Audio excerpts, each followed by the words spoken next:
यहाँ पर आपको अहम खबर देंगे। 16 अरब के गैर कानूनी टैक्स रिफंड का मामला। एफबीआर ने अपने साबिक चेयरमैन शब्बर जैदी को क्लीन चिट दे दी। एफबीआर ने अपनी रिपोर्ट पीएसी सेक्रेटरीट को भिजवा दी। इस हवाले से मजीद तफसीलात बताएंगे हमारे नुमाइंदे सिद्दीक साजिद हमारे साथ मौजूद हैं। जी सिद्दीक, बताइएगा।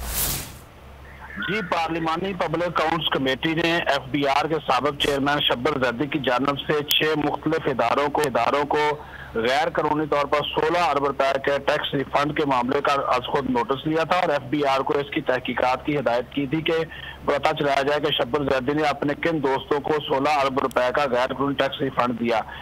ताहम एफबीआर की जानिब से जो रिपोर्ट पीएसी सेक्रेटेरिएट को भिजवाई गई है उसमें उन्होंने शब्बर जैदी को क्लीन चिट दे दी है और ये भी उन्होंने कहा कि साबिक चेयरमैन ने रिफंड के मामले पर नहीं पहुंचाया, ना ही किसी किस्म के रिफंड के खुसूसी अहकाम दिए और साथ ही साथ साबिक चेयरमैन एफबीआर जो उन्होंने कहा कि शब्बर जैदी मई 2019 से अप्रैल 2020 के दौरान चेयरमैन तैनात रहे। मजमूई तौर पर 71 अरब 28 करोड़ रुपए के रिफंड जारी किए गए। दस्तावेजात में ये बात बताई गई कि जिन 6 इदारों को 16 अरब 20 करोड़ रुपए रिफंड की अदायगी का दावा किया गया वो दुरुस्त नहीं है।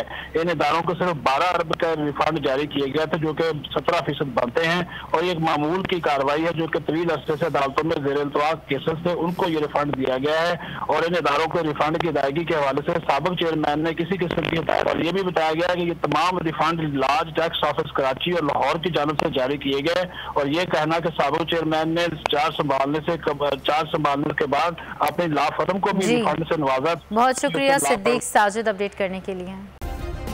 सब्सक्राइब करें और बेल दबाएं ताकि कोई खबर रह न जाए।